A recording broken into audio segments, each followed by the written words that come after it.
आऊज़ बिल्लाहि मिनश शैतानिर रजीम बिस्मिल्लाहिर रहमानिर रहीम। अस्सलामु अलैकुम डियर स्टूडेंट्स, मैं उम्मीद करता हूँ आप लोग हमेशा की तरह खैर व आफियत से होंगे। डियर स्टूडेंट्स, आज के इस इम्पोर्टेंट और इन्फॉर्मेटिव वीडियो में मैं आपको complain of a lover rebuked का मल्टी आंसर इस वीडियो में दिखाऊंगा। जो भी सवाल इस पोइम के मुतालिक आए आपने ये जवाब लिख देना है, आपका सवाल का जवाब ठीक हो जाएगा। तो काइंडली सबसे पहले फर्स्ट पैराग्राफ इंट्रोडक्शन को डिस्कस करते हैं। Henry Howard is one of the greatest poets of English poetry के हेनरी हावर्ड इंग्लिश पोइट्री का एक बड़े शायरों में से एक शायर है। He is considered the father of blank verse, उसे कहा जाता है ब्लैंक वर्जी का father. His work is mainly devoted to the problem of human life and poetry. ठीक है, उसने अपना काम वक़्फ़ कर दिया इंसानी मसाइल पर और इसके अलावा पोइट्री पर या लिटरेचर पर भी आप लिख सकते हैं जी। ठीक है, English literature. He wrote 4 poems and the theme of all those poem is different. उसने 4 पोइमें लिखी और हर पोइम का थीम जो है वो अलग अलग है एमए इंग्लिश के सिलेबस में। ठीक है, ये आपने बात कहनी है। He was a great philosopher and thinker man, वो ग्रेट फिलोसफर और थिंकर मैन है, गौर फिक्र करने वाला इंसान है। So Samuel Butler stated his point of view skilfully in this line, every man is work is always a portrait of himself, कि हर इंसान का जो सा काम होता है वो उसके किरदार की अक्कासी करता है। ये कौन कहता है? सैमुअल बटलर बहुत ही हुनरमंदी के साथ कहता है जी। Complaint of a lover rebuked is romantic love, एक रोमांटिक लव है, पैथेटिक है, ठीक है, दिल से लिखी, दिल को छू जाने वाली। एंड रोथ प्राइसिंग सोनिट बाय श्रे की जानिब से ये काबिल तारीफ पोइम है जी, पोइट्री है जी। He was famous for giving sonnet in true early English form, और वह मशहूर हुआ इंग्लिश को खाली इंग्लिश शेरों को खालस शक्ल में लिखने में। ठीक है, सोनिट कहते हैं 14 लाइनों पर लिखने, 14 लाइनों पर मुश्किल लाइन्स को। ठीक है, this sonnet is adaptation of Petrarchan 140 sonnet dealing with the highly emotional and sentimental passion love, कि इसके जो से सोनिट है वो किसके मतलब है? बहुत ज़्यादा इमोशनल है और लव के बारे में है। It is the complaint of lover rebuked who is rebuke it. ठीक है, और ये जो सी पोइम है ये एक डांट है किस पर? आशिक पर। ठीक है, यानी शायर पर, शायर को महबूबा उसकी डांटती है, उसके बारे में ये बताती है नज़म। This is simple poem about love, ये प्यार के बारे में बहुत ही सिंपल सी पोइम है। इन दिस पोइम, इस नज़म में द पोइट मेंशंस, शायर जिक्र करता है many hardships of hindrance in love, प्यार में जो सी रुकावटें आती हैं उनको बयान करता है जी। The poet can not hide the love that has settled in his heart, के नहीं छुपा सकता। ठीक है, सेटल्ड आबाद, ठीक है, जौन सा उसके ज़ाहिर हो चुका है उसके चेहरे पर, उसके दिल में कब्ज़ा कर लिया है जिस प्यार ने, उसको नहीं छिपा सकता। Because this seizure is now very visible, seizure कब्ज़ा करना, नाउ वेरी विजिबल वाज़िया है, ऑन हिज फेस उसके चेहरे पर। Rather he has been planted, और लगाए हुए है, of his age on the face of the poet, शायर के चेहरे पर। Rather he has been planted of his age on the face of the poet, और अब इसने कब्जा कर लिया है शायर के चेहरे पर भी। In fact the poet describe the disloyalty of his beloved, अपनी महबूबा की बेवफाई को बयान करता है। In the end of the poem के आखिर में the poet says that there to love and there to die, कि वो मोहब्बत में जौन सी मौत आती है वो सबसे बेहतरीन है। Third, the beloved is at fault yet the poet is ready to sacrifice his life in love, because such a death is noble and desired, और इसीलिए अगरचा महबूबा की गलती है लेकिन फिर भी शायर समझता है कि वो ये इसकी ख्वाहिश है कि ये मौत सबसे आला है। ठीक है, नेक्स्ट बात कर लेते हैं जी, इस पोइम में कौन कौन सी कोटेशंस इस्तेमाल की गई।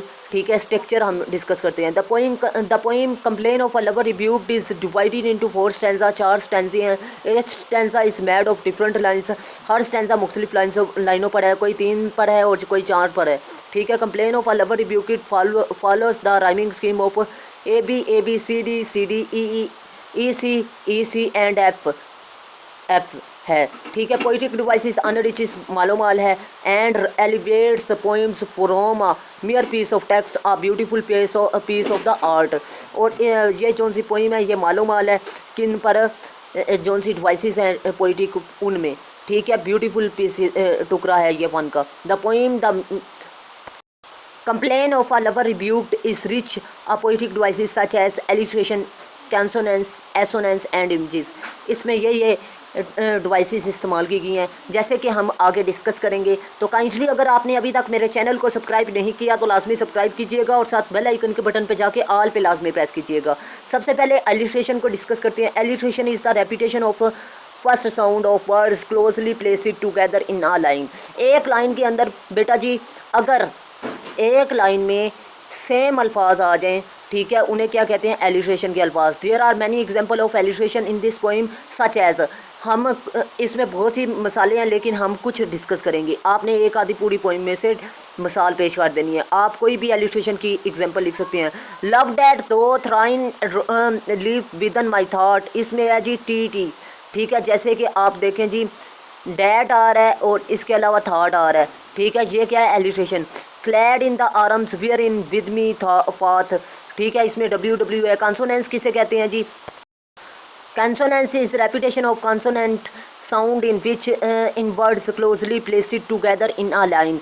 एक लाइन के अंदर कॉन्सोनेंस का अल्फाज का आ जाना, मतलब वावल अल्फाज ए आई ओ यू के अलावा जो से अल्फाज आते हैं एक लाइन के अंदर वो क्या है, कॉन्सोनेंस। जैसे कि आप देख सकते हैं जी एच जो सा लफ्ज़ है ये क्या है, कॉन्सोनेंस है। ये आप देख सकते हैं 2 बार आया है एक लाइन में, ठीक है। Next assonance. एसोनेंस बेटा जी कहते हैं जी ऐसे अल्फाज वावल अल्फाज को कहते हैं जी। वावल अल्फाज का एक लाइन के अंदर 2 बार आ जाना क्या है, एसोनेंस। जैसे कि आप पूरी लाइन में देखें जी ई है, ठीक है। आप कोई भी एग्जाम्पल इस पोइम के अंदर से उठाकर लिख सकते हैं जो आपको ईजी लगे, ठीक है। इमेजेस, इमेजेस की बात करें, he uses the images such as sweet death face and foot, ठीक है बेटा, मैंने आपको मिसाल दे दी है, ठीक है। Assonance is the repetition of vowel sound, ठीक है, ये मैंने आपको बता दी है उर्दू में। अब पढ़ने की ज़रूरत नहीं है, आप ये डेफिनेशन लाजमी लिखेंगे, उर्दू में मैंने समझा दी है ट्रांसलेट करके, ठीक है। आपने ये नोट कर लेने हैं। अगर आपको नोट्स चाहिए तो आप लोग व्हाट्सअप पर रब्ता कर सकते हैं। ऑनलाइन क्लासेस में आपको बताता चलूँ, आप मेरी ज्वाइन कर सकते हैं, ठीक है। सबसे पहले डिस्कस करते हैं जी conclusion. Wyatt has also tried his hand on the same sonnet but Surrey lacks in the emotional intensity, के वाइट जोन्स है वो इमोशंस को अपनी शायरी में बयान करता है, लेकिन श्रे जोन्स है इसमें कमी है। Third he is technical superior to Wyatt, लेकिन टेक्निकली तौर पर श्रे जोन्स है वो वाइट से अच्छा है। He conveys the sense in the simple and straightforward manner, के जोन सा श्रेय है उसका जोन सा अंदाज़ है पोइम लिखने का वो स्ट्रेट है, सादा है, ठीक है, सीधा सादा है। Alternate rhyming with the couple at the end and choice of words is a remarkable meaning of the language, और ज़बान और इसके अलावा अल्फाज का चुनाव जो है वो भी अच्छा है। To conclude we may say that the diction used by the poem is simple straightforward and appropriate, यानी तनासब या मुनासब है of the theme of the poem, poem के लिहाज से। In short the nature theme concept and the treatment of sonnet is really superb and acting a magical effect on the reader, के जौन सा पढ़ने वाला है उस पर जादू तारी कर लेते हैं। ये इतनी आला पोइम है, ठीक है। मैं उम्मीद करता हूँ आपको वीडियो अच्छी लगी। अगर वीडियो अच्छी लगी तो लाजमी लाइक कीजिएगा और दोस्तों के साथ लाजमी शेयर कीजिएगा। ये छोटा सा क्रिटिकल एप्रिसिएशन मैं आपको दिखा रहा हूँ, ये उन स्टूडेंट्स के लिए जो कमज़ोर हैं। अगर जो स्टूडेंट अच्छे तरीके से तैयारी कर सकते हैं वो मेरे व्हाट्सअप नंबर और कमेंट सेक्शन पर रब्ता कर सकते हैं। इंशाल्लाह मैं उनको नोट्स सेंड कर दूंगा मुनासिब कीमत पर, वो अच्छे नंबरों के लिए है, ये पासिंग नंबर के लिए मैं दिखा रहा हूँ। तो मैं उम्मीद करता हूँ आपको अच्छे तरीके से मेरी बात समझ में आ चुकी होगी। मिलते हैं इस तरह की नेक्स्ट इन्फॉर्मेटिव वीडियो में। अल्लाह हाफिज़। पाकिस्तान जिंदाबाद।